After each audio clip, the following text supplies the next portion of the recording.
Hey everybody. This is Jenna. And I'm Noelle. And this is More Than Murder, where we delve into everything eerie with a side of true crime. More Than Murder is not your typical true crime podcast.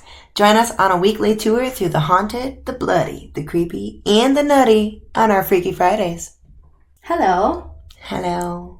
Are you ready? No.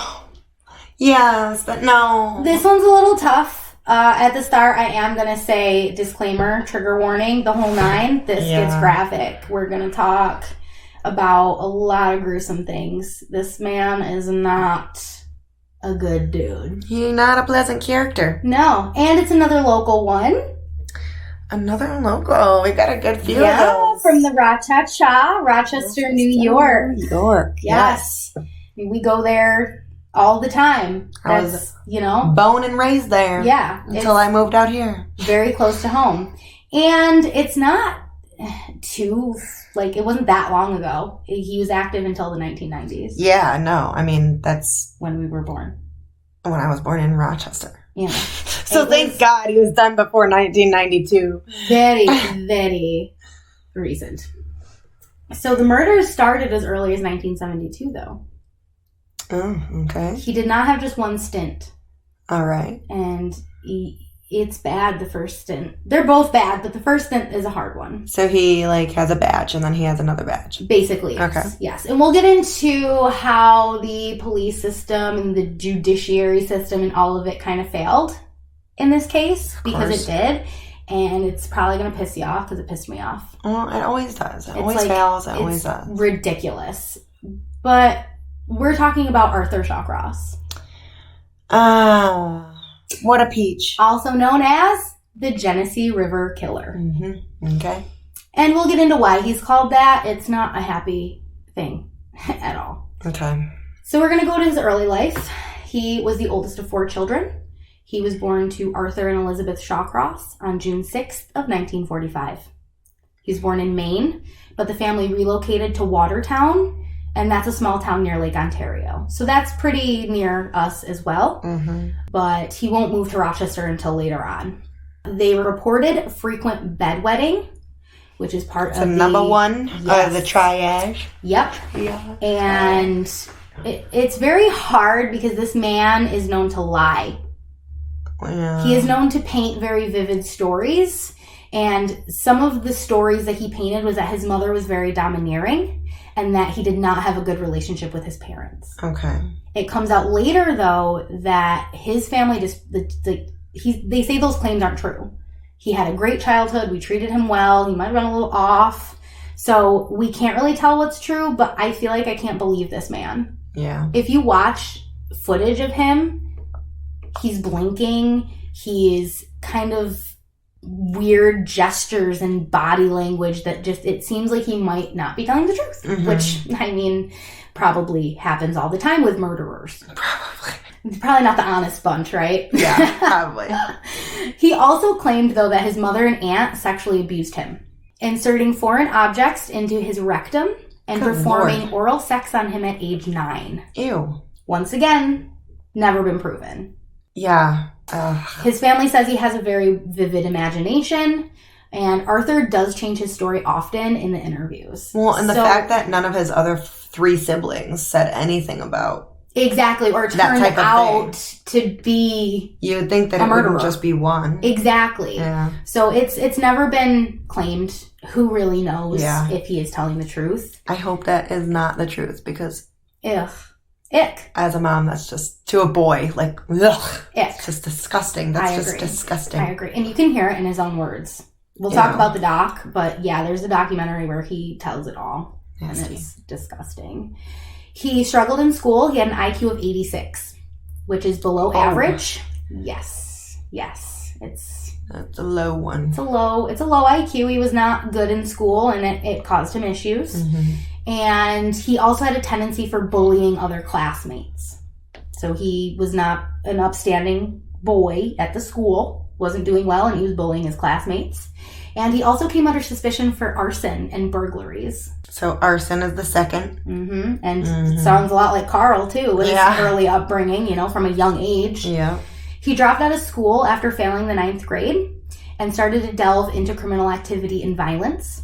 He was first placed on probation in 1963 after smashing a shop window. Huh.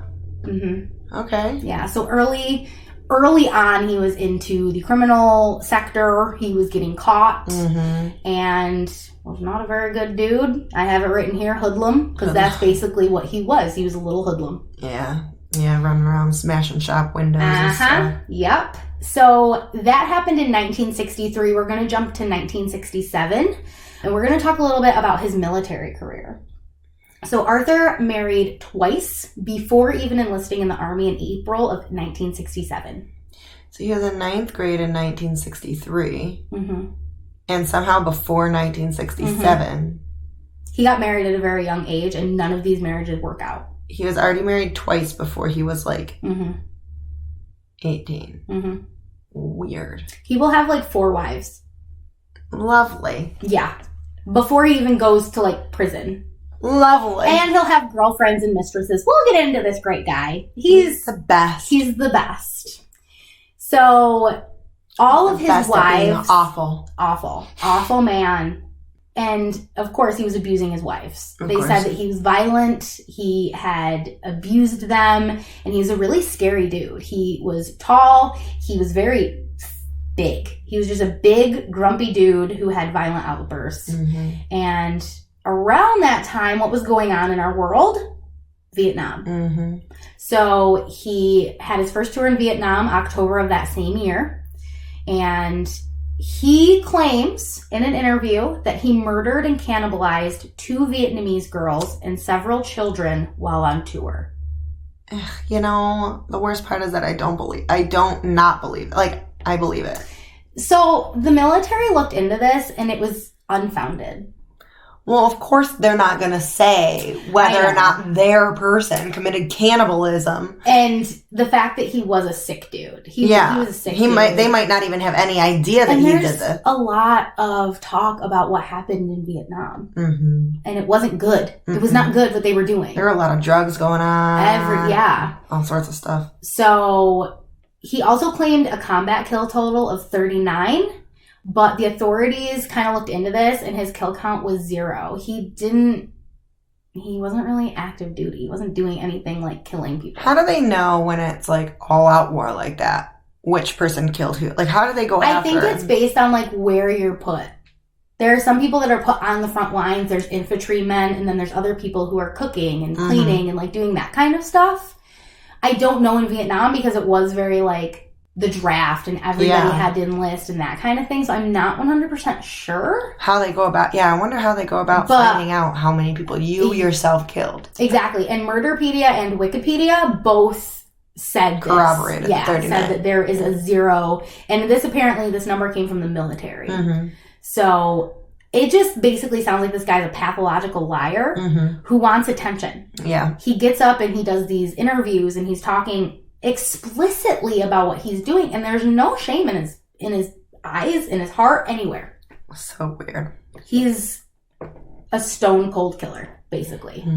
So he was discharged and returned to Watertown in 1968. So that's a year. He was literally in for a year. This dude can't settle on one thing. No. He's marrying all these women. He's dropping out of school. He's doing this. He's doing that. Working menial jobs. He's a mess. And he was then arrested and jailed for arson. He loved setting stuff on fire. He loved it. But he only served 2 years of his 5-year sentence. Not surprising to me. Probably an overcrowding issue that happens a lot, apparently.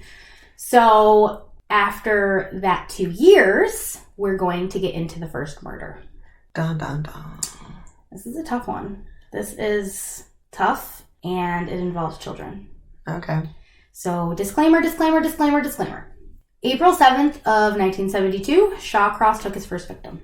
So, that was literally right after he got out of jail. Yep. Because he got out of the military in 68, and then he got arrested. He did 2 years. So, I think he laid low for a little bit, but then he just went out and killed. His first victim was 10-year-old Jack Blake.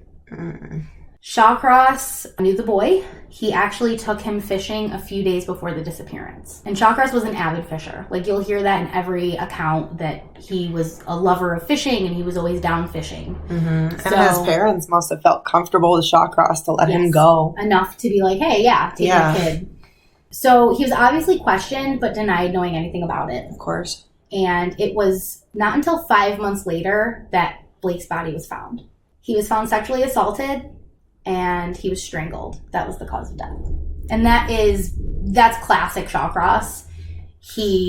Strangulation was usually the cause of death. There might be a few that stray out of that, but that's pretty much his go-to. Yes. September 20th of the same year, so it was a few months later, Karen Ann Hill's body was found under a bridge. So it seems like this guy automatically has no preference as to male, female, adult, child. No, it doesn't seem like that at first. Later, in his second bout, it kind of takes more of an opportunity type of victim. So we'll kind of get into that because he was killing a different kind of victim. There are a few people littered in there that kind of... Don't make sense. He had this mentality of every time he's talking about his victims, they did something to him. Of course, yeah, because that's how he needed to get his revenge. She made me mad. She picked on me, and that pissed him off to the point where he felt that he could take their lives. And that's all throughout all of his killings. So early on, he was targeting children. I don't know if it was an opportunity thing. I don't know if it was because it's I want to get my feet wet type of thing, and they were there. But his first two were children. She was also found raped and murdered by strangulation. Mud and leaves were found forced down her throat, as well as in her clothing. What? Yeah. So it could have been like a dragging situation. Yes. Shawcross had been seen with Hill near the bridge, and that is what he was brought in for. Immediate suspicion from there, because of course he was seen with Blake. Blake disappears, and then he's found... This body's found too. Yeah, he was with it. So after it's obvious. Thank God somebody was paying attention, but it probably doesn't hold. Well, it said right here, Shawcross was known to have a history of being creepy.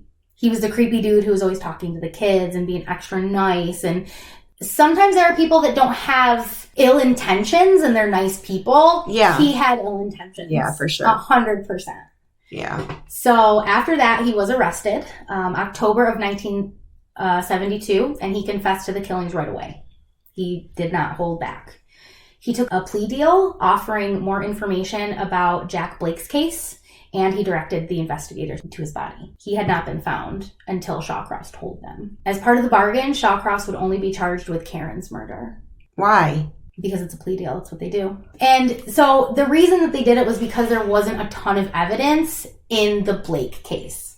He showed him where the body was. But there's not enough physical evidence. Like, you know what I mean? There's not enough. It's hard. Especially back then, I guess it was hard to but for me, with that much information. Because that's what I do for me. Because this is, like you said, he was seen with both of them. Mm-hmm.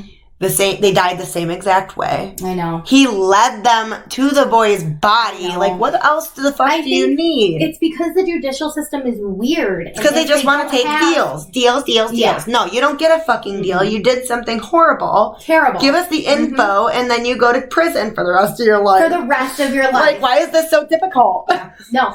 He was sentenced to only 25 years. Jesus, for 2 children's lives. For helping out. He's just like, here you go, here's some information, but you're not pinning both of these on me, basically. And that will make it so that he can have this second little spree, so to say. So he is released in 1987 after serving less than 15 years of his 25 years sentence. Jesus Christ. And you know what? Good behavior shouldn't even apply in any of these cases. Why do these people get out early? I don't understand. Murder should be an automatic life sentence. Yeah. No matter what. Yeah. Well, I don't know. You can't say no matter what. Well, I'm saying first degree, a sentence like this. Yeah, where you have gone out with intent to do harm and do that. Yeah. To it. Yeah. He should not have gotten 25 years. No, he definitely should have gotten life. Deal Absolutely. You get. Yeah. And of course, when he got out, he relocated to Binghamton. Sweet. Yeah, which is pretty close. But of course, the locals were not enthused. So at that time, the crimes were very out there. He was a known murderer, a child murderer, and he didn't do that much time. So since it was no secret, he was hated. He couldn't get jobs. He couldn't hold down jobs. Sure. He was basically made to be like the pariah of the town. And basically because he was unwelcomed in the area, he whined and he got them to seal his record. Why? It was either the police or like his parole board basically were like, okay, you're being treated unfairly here. You're not getting a fair shot. You can't get a job. What we're going to do is we're going to seal your record. We're going to sneak you into Rochester, New York. You're going to live there and no one's going to know the wiser. They're not going to know who you are. You're going to start fresh and have this beautiful life. Because he deserves that after what he's done. They sealed his record. Yeah, because he's a man. He was white. So when they're investigating a murder and they type him in, he's going to look like he has no record. Yeah. And he's an upstanding citizen. Mm-hmm. Because our justice system is whack. Yeah. I don't care. You should face public outrage. Yeah. You made choices. This is now your consequence. Yep. You made choices to rape and kill two children. This is now your consequence. And you monster. Either the police or the parole board are just like, that's fine. We'll just send him over here and we're not even going to monitor him. So. Shaking my head, folks. Shaking my head. Him and wife number 4, lucky wife number 4, he's the ultimate catch. They moved to Rochester. In Rochester, he worked menial jobs, and to no one's surprise, the marriage wasn't great. Mm-hmm. So, not feeling satisfied, where was he to turn? Sex workers. Of course. So, Lyle Ave, there is a documentary that I watched. They said that Lyle Ave was one of his bigger hotspots, and it's still kind of a hotspot. But that's where he would go, and he would pick up his sex workers basically whenever he wanted to. Mm-hmm. And that is basically when the killing spree started. Of course, because he probably killed sex workers, right? Mm-hmm. Of course. Convenience factor, right? Nobody cares. And since it's illegal, none of these people can report anything. Mm-hmm. So. And I'll get into, the case and how, like, they weren't really looking into it. These people were just kind of ending up being found, but they weren't being connected. It was frustrating. The guy was able to do whatever he wanted to do because they weren't looking in the right areas. Mm-hmm.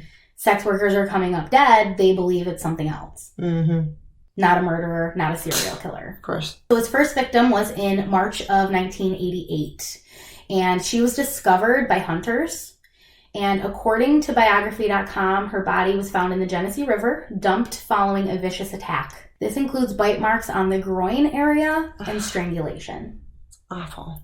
So it sounds like he's very sexually motivated. Yeah. I don't know if it's something like he can't perform or fulfill, so he's getting frustrated, and then he's putting that anger out into that area of her body.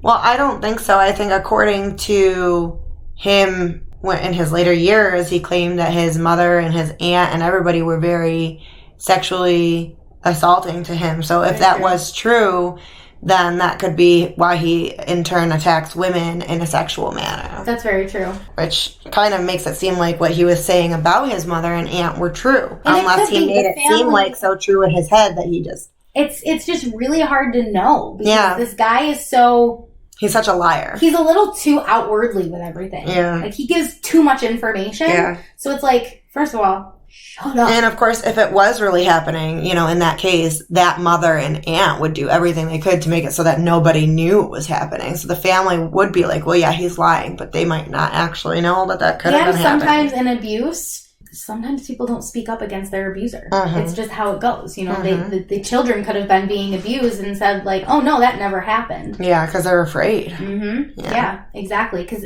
for some reason, they're icky, too. Mm-hmm. So it very well could be. Mm-hmm. And, of course, the local authorities did not seem inclined to investigate, as Dorothy was a sex worker and not a high priority. Her case was basically swept under the rug for over a year. Wow. They did nothing. Yeah. Over a year. She's a sex worker, but her parents aren't. Exactly. So that was March 24th of 88. There was a second body discovered September 9th or 11th. The dates are a little off. Of 1989. Okay. So it was a little bit further down the road. Yep. Anna was picked up by Shawcross, and all this information is coming right from him. He says everything in a documentary, and I took his word for it, basically. Yeah. Who knows best? Mm-hmm. So according to him, she was picked up, and he drove her down to the Genesee River Gorge by the Driving Park Bridge. Okay. Shawcross claimed that Anna offered sex for $20, but he couldn't get an erection, and she apparently laughed at him. Made Shawcross angry and punched her in the face. So a lot of this is anger-driven, definitely. Yeah. I don't discredit that. I think that that's true because he treats women like they're nothing. Mm-hmm. And because of that, I can see that this happened, definitely. Yeah. And she tried to get away from him at that point. The story is that, she was crawling on the ground trying to get away from him, but he came up and strangled her to death. Always his MO. Yeah. According to the article on Murderpedia, he could not be bothered with actually covering the body or concealing it in any way. He literally just left it to float in the river. And with that and the last one, here we come with the Genesee River Killer. Yeah. So the dude was super fucked up, but there's still no suspicion by authorities that a serial killer may be at play. Mm-hmm. They just think it's normal, and unfortunately, there is a drug scene that comes with sex work. Right. So they do think that as well, which sucks. Look into these deaths, please. I know. Please. So you see that they've been strangled. Like, exactly. What the hell? Yes. So I don't know if I said it before, but first victim's name was Dorothy Blackburn. She was 27. Okay. You'll notice that a lot of these women are a lot of the same age, but they will deviate out a little bit. Second victim was Anna Steffen. And third victim was Dorothy Keeler. Keeler is a little different. So Keeler was 59. Okay. And she was a homeless woman. Her body was discovered on October 21st of 1989. I'd say he's real hot in 1989. That's like the most of when he's really active and he's really starting to kind of fire up his killing at this point. Okay. It's like within the winter months, he's just going ham. And it said that she was a housekeeper for Arthur and his wife. So he kind of like paid her and he knew that she was homeless, but she also was kind of like a friend of the family. Jeez. They also had an affair. Of course they did. So on top of Arthur's wife, he has a mistress. He has this affair with Dorothy, and he's using sex workers. Okay. So I think that there's some type of sexual dysfunction there somewhere. Yeah, absolutely. And I don't know where it is. They don't have, record of how his sex life was with his wife. Yeah. But with how often he's, using sex workers, having mistresses, having wives, I think there's probably something wrong there. Well, not only that, but he said that the girl laughed at him when he couldn't get his dick up, so he's obviously got problems there. He's definitely got problems there. He don't like it when you mention his... Yeah, problematic dick. Yeah. He don't like it, so don't mention it, or you'll die. So, why did he kill her, you may be asking? I sure am. So in Arthur's words, they went fishing together one day and it ended in an argument over the fact that she had stolen money. Okay. She was mad because, she was the mistress and she didn't want to really be the mistress. So she's like, hey, I'm telling your wife. Mm-hmm. And of course, guess what? He got mad and killed her. He hit her over the head with a large log and it killed her instantly. Oh, God. Which this deviates completely away from the strangulation and his usual mode. Yeah, and she was 57. So I think that this was more of like a rage killing. I don't think it was planned. Yeah. Unless maybe he I think deep down in his brain, he probably planned it internally because apparently she did steal the money. They were fighting. He was probably already mad at her anyway. But I think that he kind of went off when she was like, well, I'm telling your wife. Yeah. Yeah, it was his knee-jerk reaction. Exactly. Grab whatever was nearest. Which was a large log. Whack her with it. It's also said that apparently Shawcross returned to remove the skull from her body. So, left her to decompose after a while. He's very well known for being the type of killer to come back to his sites. So he came back, he removed the skull, and he threw it in the river. Her body was discovered, but according to Murderpedia, the skull was never found. Huh. Mm-hmm. Yeah. Which, who's to say they even knew who this woman was until he confessed? Yeah. It could have just been Jane Doe number blah, blah, blah, blah, blah at that point. So, as I said, he's escalating. So next we have Patricia Ives at 25. She was discovered only 6 days after Dorothy on October 27th, 1989. Wow. She was a sex worker as well. Shawcross claims that she was like, hey, let's have sex for $25. And he took her to a construction site nearby. She was raped and strangled to death. He concealed her body with construction materials. These girls need to up their prices. They could figure out who wants to be participating and who doesn't. Granted, it's like the 80s, early 90s. Yeah. But still, yeah, that's quite low. I feel like that's quite low. That's really low. Especially, like, that's an awful way to die. Yeah, it's terrible. Like, yeah. And I don't know, because I know that, like, a lot of the sexually motivated serial killers are very, like, strangulation for them is sexual. Oh, yeah, so absolutely. I think that that's probably where, like, the rape and strangle, because they're always found raped and they're always found strangled. You know, there may be some with more details. Well, that's probably the only time he can get it up and get off. That's exactly what I'm thinking. He probably has that weird necrophilia. Even though it's not necrophilia, but, like, if you're doing that while they're dying, then, like... Because he comes back. But I'm pretty sure he's coming back for a sexual reason. He's probably, like... Well, I thought he only came back to, like, take the head and stuff. No, he'll come back again and we'll talk about it. Yeah. We'll definitely get into it. We'll get into it.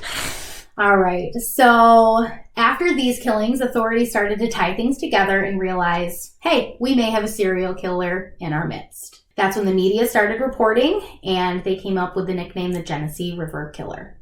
Basically, that's where all the bodies were found. So, bam, there you go. Mm-hmm. And it's hard because it's kind of like the Green River Killer. They kind of get like, because you have Genesee River Killer and the Green River Killer. Yeah. So sometimes in my brain, maybe not your guys's, but in my brain, I kind of mix them up.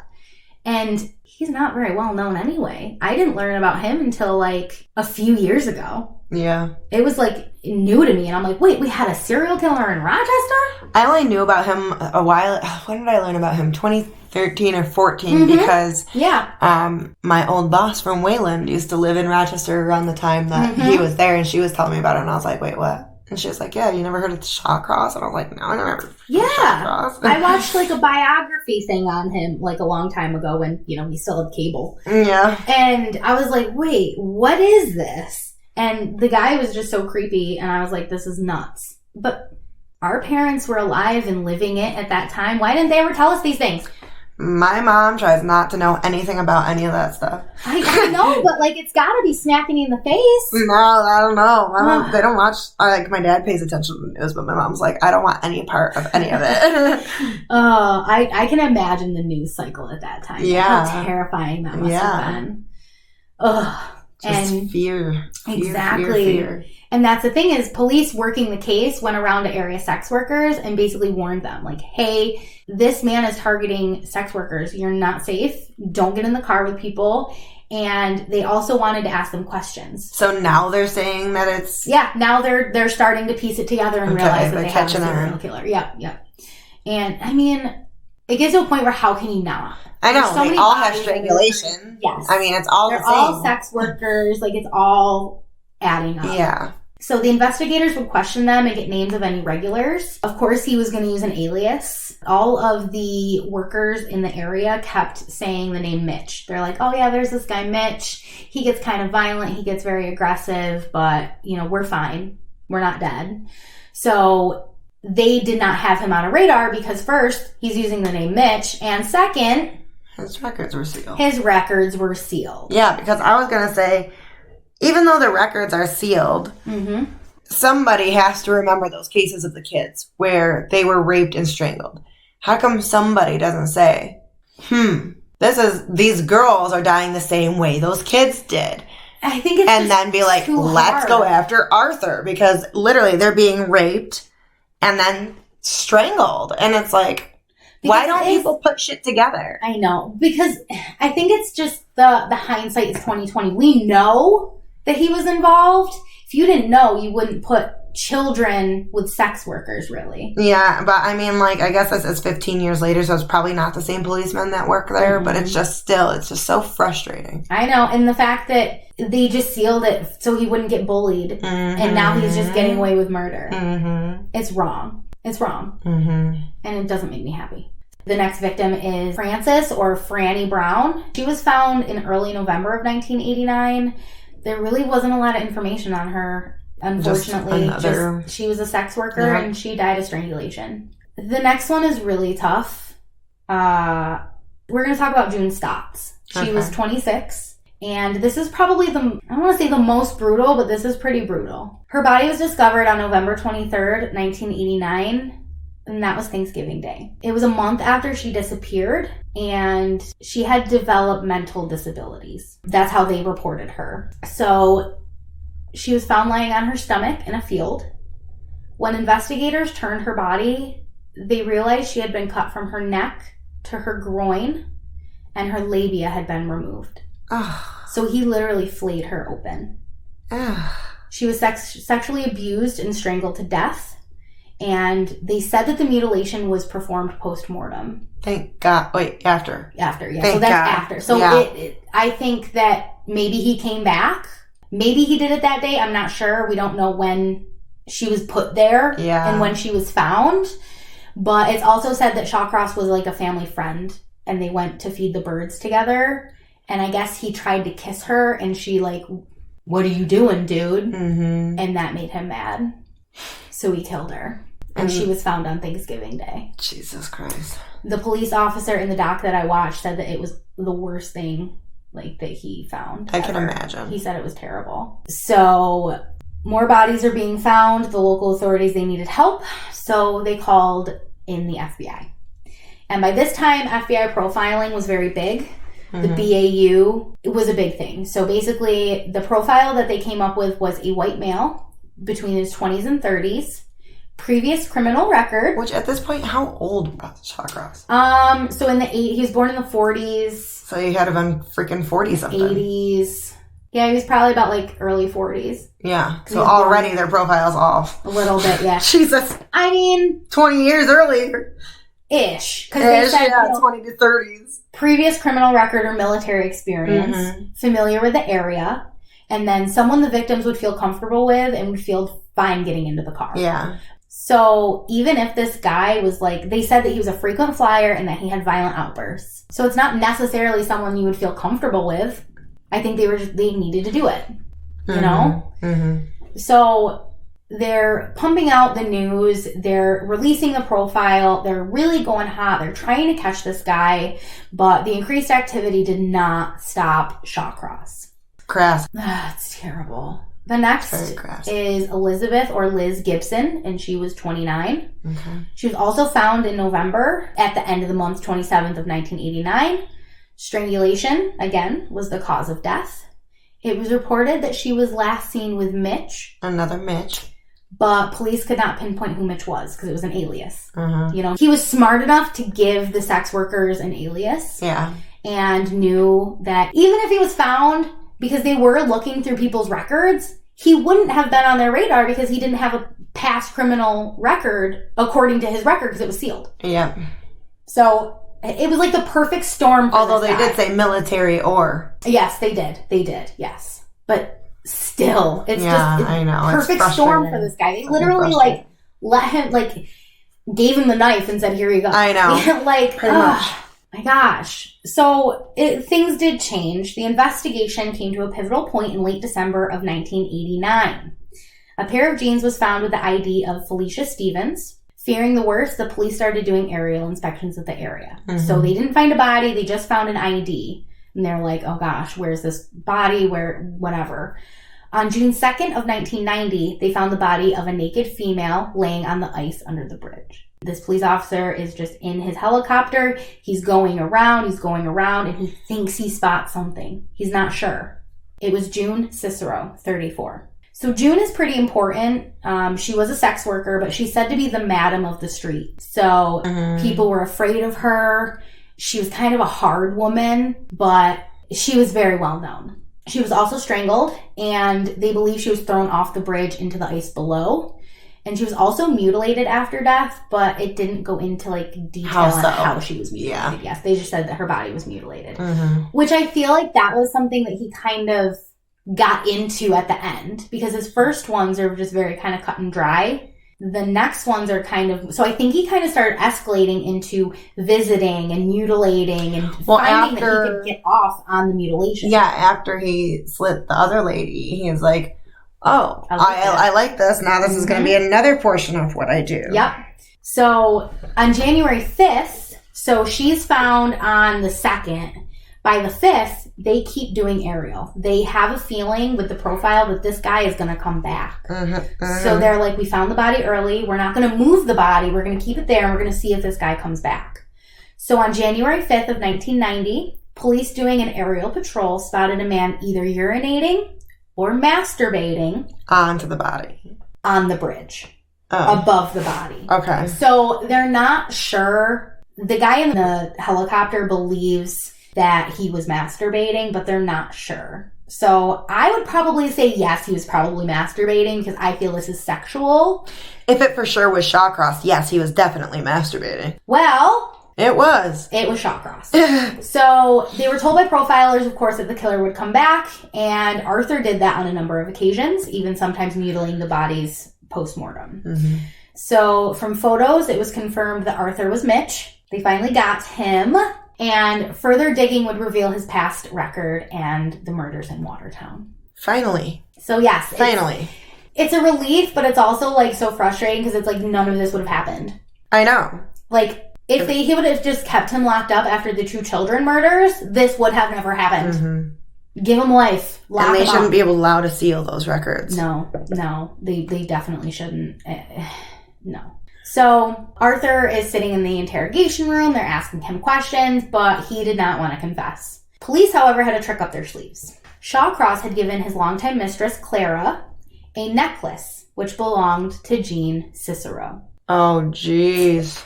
Police had this information and were going to blame it on Clara. So she was going to go down for all of the murders. Arthur, being the lovely man that he is, confessed and led police to Felicia Stevens and 2 other missing sex workers. I'm actually quite shocked by that, though. What? That he would come out just because of her. Like, she's still a mistress. She's still nobody that cares. The thing with Clara, though, is Clara was literally his mistress since, like, they moved to Rochester. So she's been his mistress for a long time. And I do believe they get married after he gets arrested. I could be wrong. Oh my God, I read Clara. That. I do believe I read that. He gave you a dead girl's necklace and all that and did all this stuff, and you're still gonna, Yes, I will get into it. So, it's terrible. The bodies of Maria Welsh and Darlene Trippi, they were 2 sex workers who were also murdered within the spree, but they weren't found until after he confessed. Okay. So, some of these women were never found until he confessed. And they didn't really know how much of a murderer he was at that time. So he went on trial in Monroe County in November of 1990. I can imagine the media circus that was around here. That's just crazy. He was only tried for 10 of the murders, as Elizabeth Gibson's remains were found in Wayne County. Jesus. So because... County jurisdiction. Yes, because of the jurisdiction, it was all a mess. Hopefully Wayne County was able to snag him. I will get there.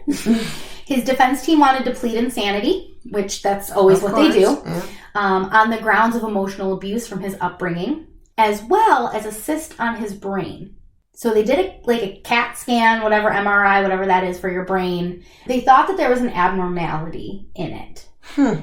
The science has never been proven, though. There are doctors that say, no, this won't cause things like this.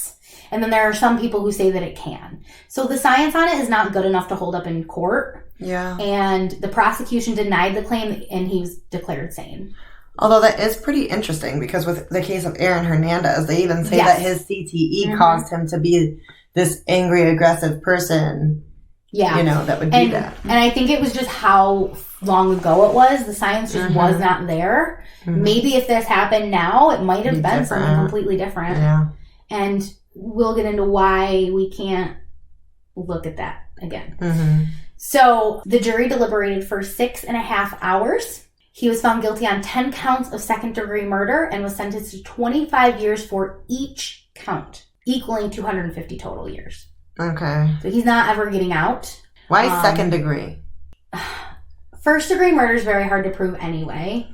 And I feel like a lot of juries go for the easy second because if they're tried and found not guilty to first degree, you cannot try these again. Mm-hmm. So I think it's just a court's way of...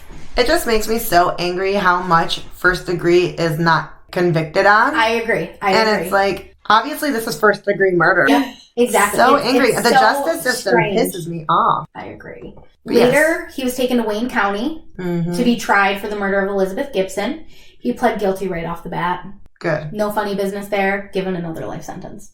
Okay. So good. I think he smartened up by the time he got to Wayne County. It was just like, fuck done. It, dude. I'm done. Lock me up. Yeah.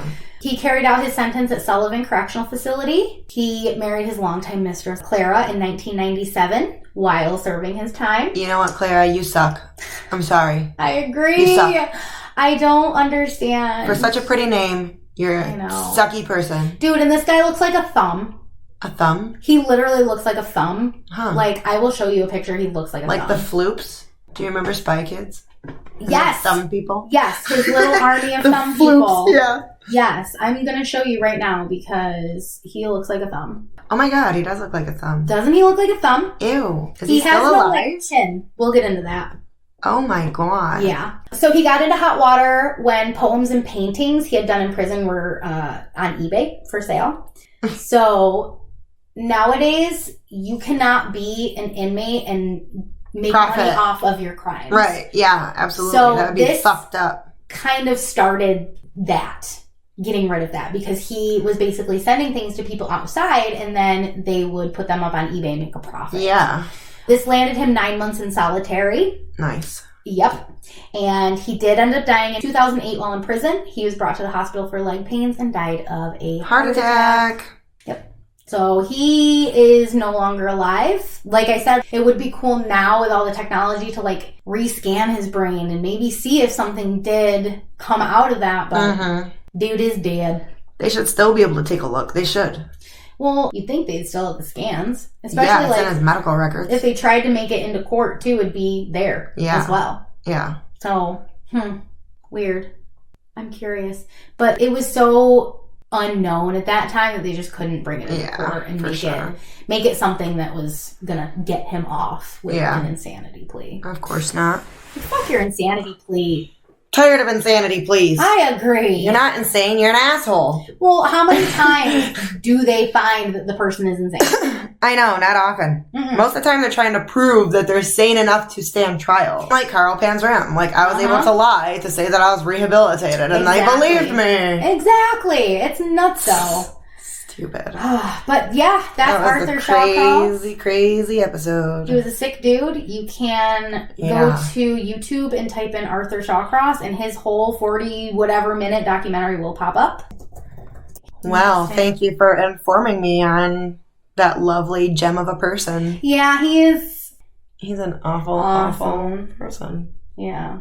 And just watch the documentary because he's literally just sitting there and he's like blinking. Like an obsessive amount of time blinking. I get uncomfortable watching him because he's literally just blinking. And he says this one part and he talks about how, I'm probably going to butcher this terribly, but he talks about how I just killed her. Like it was nothing. Like it was putting on a shoe. It was cooking dinner. Yeah, they always talk about it like it's normal. It's like they are not phased. There's no regard for human life at all. No. Especially a woman's human life. Oh, God, she's a sex worker. I can just kill her. Yeah, a woman is just cow shit. It's absolutely crazy. We got a lot of history in our cool little area. We'll definitely have to delve into it more. Yeah. So, that's it. That's my story. It was an awful story, but great to listen to. Thank you so much. Yes. And that's all I got. So all right. Well, next week we've got it's a surprise. Yeah, you don't get to know this week. We'll come at you with an episode. It'll just appear on your new podcast for the day, and you'll say, "What do we got today?" That's what you get for recording early. We just don't know yet. This is not in order. Just like our brains. No, Anyways, where can they follow us? So the socials are, you can follow us on Facebook at More Than Murder. Follow us on Twitter at More Than _murder. And follow us on Instagram at More Than Murder Pod. If you want, you can also write us in if you have any show ideas or you want to comment on the show or give us any fun anecdotes about what we've talked about. Say hello. Get us at morethanmurderpod@gmail.com. We'd love to chat. Yeah, this is fun. Until next time. Bye. Ciao.